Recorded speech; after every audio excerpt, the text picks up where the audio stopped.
قرآن کی وہ مبارک آیت جو قرآن کی آیات میں باعتبار مرتبت کے سب سے بڑی آیت سمجھی گئی، جو جن اور انس کو کنٹرول کرنے کے لیے اکسیر ہے، اور جس کے ثواب کے سامنے ساتوں آسمان و زمین چھوٹے،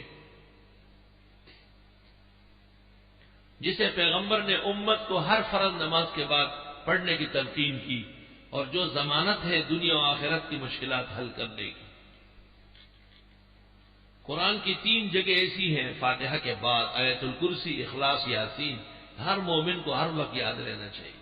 اور 24 گھنٹے میں 1 مرتبہ ضرور پڑھے۔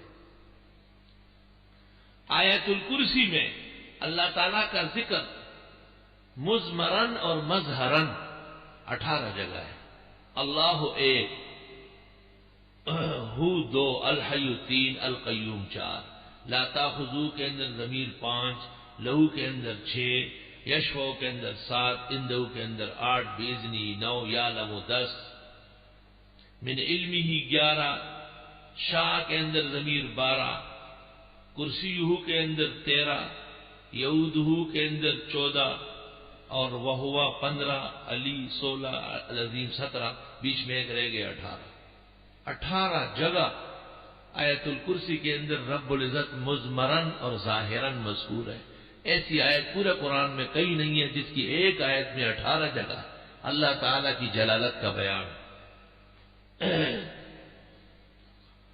وَهُوَ الْعَلِيُّ الْعَظِيمُ، وہ اللہ بزرگ و برتر ہے۔